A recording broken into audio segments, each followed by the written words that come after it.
few announcements before we begin formally worshiping and singing our praise music this morning. The first of which is congratulations to our confirmands this morning. Today is their final class, and then Sunday, May 17th is the day that they become full members of our congregation. So we certainly invite you and encourage you to come celebrate with us on the 17th. We also invite you to come worship and celebrate with us next Sunday as we commemorate and honor our cherished mothers. We have a guest pianist, we have a guest soloist, we have some gifts, we have some food. We always have some food, but maybe it's special Mother's Day food. But join us next Sunday. Remain after the service and have food and fellowship with us this Sunday as well. Spreadsheets if you want to contribute to a portion or all of the stuff that we celebrate during the different fellowship hours after the church. You may fill in a block if you so desire. Downstairs there are flyers. I've seen some people take some flyers, so that's a great thing.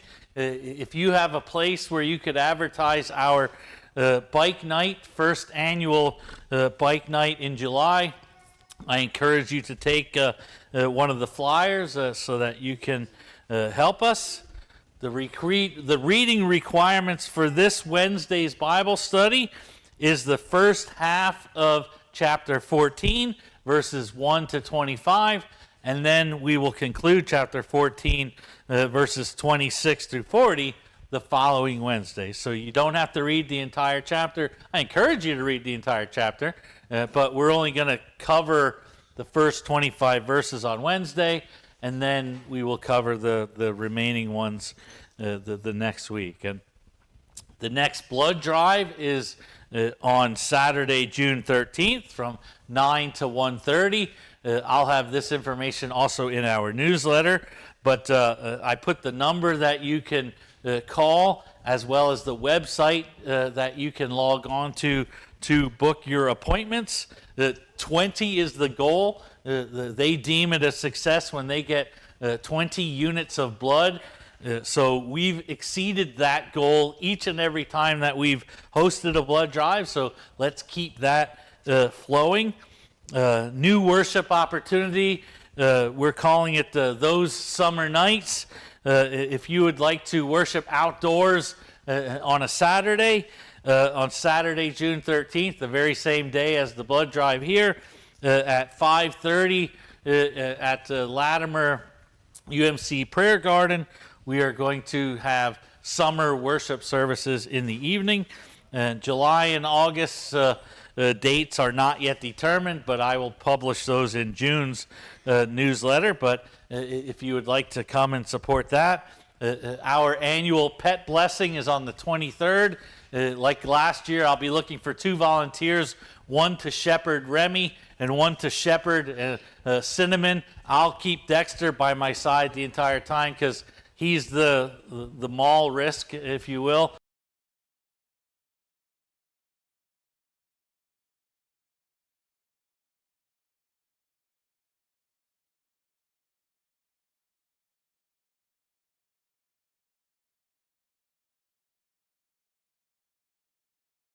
Led to help me out that day. Let me know as we have our 4th annual pet blessing. And again, I'll have this a page in the newsletter articulating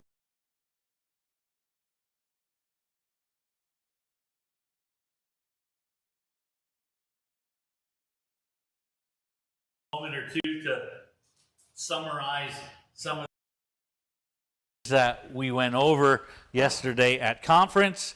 The first thing that we went over, or that I felt would be good to report to you as just a kind of a reality check. Last year we had 106 churches in our district. As of July 1st, that number will be 94.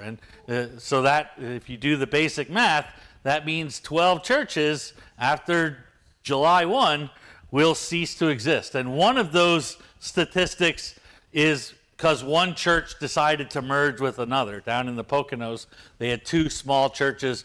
They're discontinuing worship at the one, and they're joining together all of their resources. But the other 11 will be closing their doors. And so later during our prayer time, we'll be praying that those 11 churches and the members thereof will find other Methodist churches within their area of where they live that they can attend. And if they can't find another Methodist church, that they'll find another denomination rather than, as I suspect, some people will just stop going to church. And so it's never a good thing when 11 churches close their doors. 12 if you count the one merging with the other denomination. But on another thing that we talked about there was every year we pay apportionments. We're reminded every month when we write that check. Out of those 106 churches, 67 of them, us included, and I'll bring our certificate on Wednesday to put on our bulletin board, 67 out of those churches paid 100% of their apportionment. So I'm proud to say that we were one of them, as was Latimer.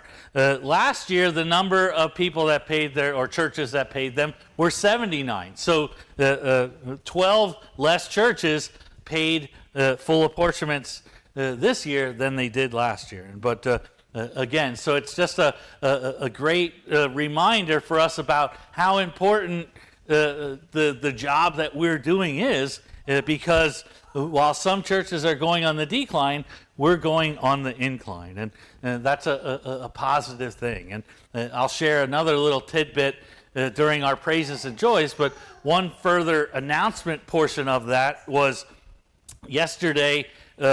We have different committees in our district, in our conference, and pastors are nominated for those committees by other pastors. And so yesterday, as you know, I've been on the District Committee of Ministry, which we grant people licenses or take away people's licenses to practice ministry. And yesterday I was unanimously elected to remain on that cabinet, on that board, to be a part of that decision-making process. And it's not an optional thing. If you're appointed, your response is, yes, I would love to serve in that capacity.